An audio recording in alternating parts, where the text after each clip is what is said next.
A filosofia, ela nasce como autoconhecimento a partir do século V. Ela não era só isso. Se a gente olhar a filosofia na trajetória ocidental, né, ela nasce um pouco no campo da física, do que a gente chamaria quase de cosmogonia, depois cosmologia, com Tales, Anaximes, Anaximandro, onde a grande questão é da onde vem o universo, do que ele é constituído, como é que ele é feito. A grande questão sobre o autoconhecimento, ela virá na Atenas clássica do século V, né, naquilo que se chamava de século de Péricles, né, no mundo clássico antigo. E aí, a filosofia e a ideia de autoconhecimento estão conectadas.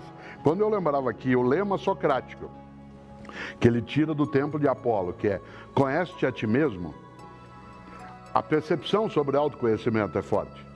O autoconhecimento não no sentido psicológico, que a psicologia usa, ou a psicanálise, que tem o seu campo próprio de estudo, mas o autoconhecimento entendido como o que sou eu, qual é o meu lugar nessa comunidade, nessa história, nessa vida, qual é o meu legado, qual é o meu contributo, diria Sócrates por intermédio de Platão, qual é o meu contributo para a política, isto é, para a vida da polis, para a vida daquela comunidade em que eu estou. Daí que não dá para dissociar, né, a filosofia no ponto original do autoconhecimento.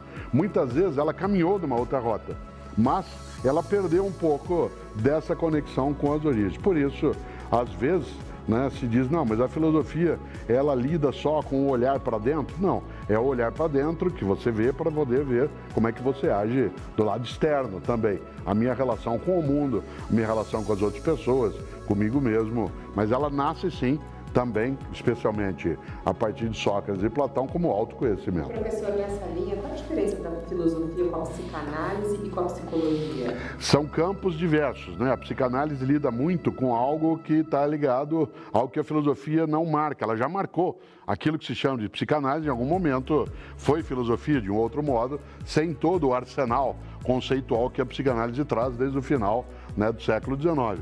A psicanálise lida com um conceito que a filosofia não tem tanta marca, que é a noção de inconsciente, né? E, portanto, a concepção filosófica original não lida com a noção de inconsciente, primeiro porque seria estranho, né? Se você observar um pensamento que trabalha com a percepção de racionalidade e, portanto, de uma ação em que você tem consciência nítida, né, daquilo que é o resultado que faz e o porquê faz, a ideia de forças, né, que estão em nós, mas que não tem necessariamente o nosso controle, a filosofia nunca teve tanta facilidade, embora Nietzsche tenha feito alguns passeios, né, nesse setor, e aí, é claro, a contribuição será mais lateral. Em relação à psicologia, a psicologia trabalha com um conceito que a filosofia nem sempre lidou muito, que é um conceito mais de mente. É muito complicado se a gente trabalhar assim, olha, com 4 conceitos, tá? Mente, espírito, intelecto, razão. O que distingue um do outro? A filosofia foi se afastando de alguns desses modos de intervenção. O Descartes, que eu mencionei, tem estudos sobre a alma, no sentido da psicologia. Tomás de Aquino tem um tratado sobre a alma. O Aristóteles tem estudos sobre isso, mas não chamava psicologia. A psicologia será uma área determinada, né, dentro das áreas dos saberes, da ciência mais moderna, mas a filosofia não entrará, né, nessa mergulho. Alguns querem fazer da filosofia, às vezes, o que se chama de filosofia analítica, né? Terapêutica. E é curioso, porque filosofia analítica é um termo muito preciso na área de filosofia, ligado à filosofia da linguagem.